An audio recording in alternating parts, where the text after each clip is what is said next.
Mr. Chairman, Senator Whitehouse, I just find this extraordinary.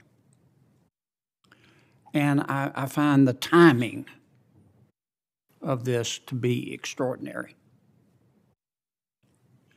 I think most of us can agree that America is this big, wide, open, free, sometimes dysfunctional, often imperfect, but always good country. And we all love it. But we're going through a rough patch. Inflation is gutting our people like a fish. People in my state have to sell blood plasma in order to go to the grocery store. The border is wide open. And that's under the jurisdiction of this committee. Now, I know some folks think that if you oppose illegal immigration, you are necessarily a racist. That's not the way the American people look at it. The American people support legal immigration, but they look at the southern border like their front door. Most Americans lock their front door at night. Not because they hate everybody on the outside, but because they love the people on the inside. And they want to know who's going into and coming out of their home. And I don't think that's unreasonable. We don't talk about it much anymore, but since the Affordable Care Act was passed, insurance premiums in America have tripled. We're not doing anything about it.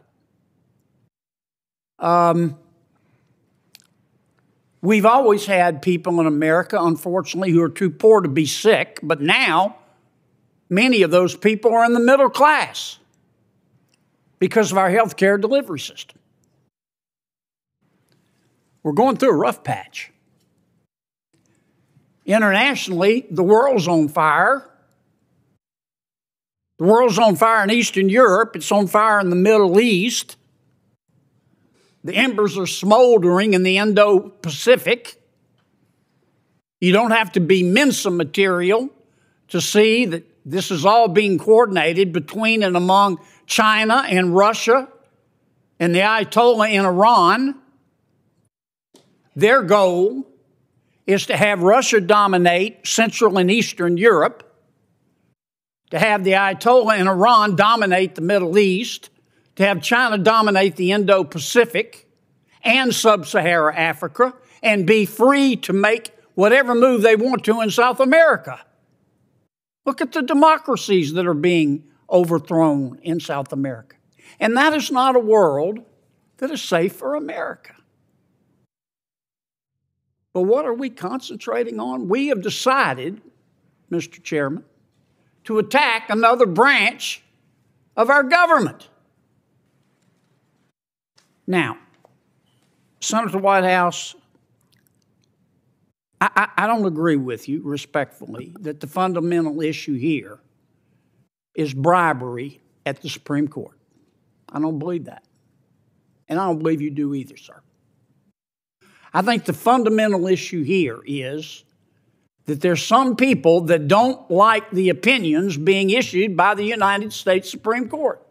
And that is your right. I've disagreed with many of the Supreme Court's opinions, but I haven't tried to destroy them. I think you're making a big mistake here, Mr. Chairman. I say that with all the respect I can muster. And here's my question. No one in the Milky Way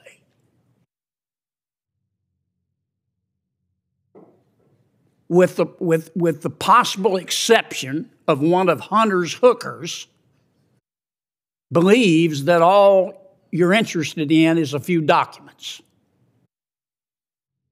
Is your end game to subpoena Clarence Thomas and make him appear before the Judiciary Committee?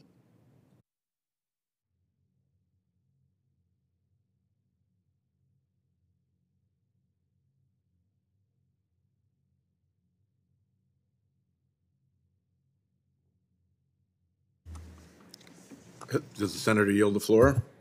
I was hoping I That could a get rhetorical? I was I'm trying to figure out if hoping I that's a was hoping I rhetorical could get our question or a real chairman one. to give me some of his I'm thoughts. sorry, I didn't realize that was directed to me, but Yes. I will respond. Our end game is to follow the facts. We cannot accumulate the facts without the cooperation of the witnesses. When the witnesses, after repeated attempts to appeal to them, have failed to produce these facts and documents, we've turned to a subpoena. But I can tell you, it's after a long, arduous journey where we've done everything we can to try to get their voluntary cooperation. Well, Mr. Chairman, do you believe we can subpoena Clarence Thomas? I haven't addressed that issue either privately Well, we or have, publicly. and we say no.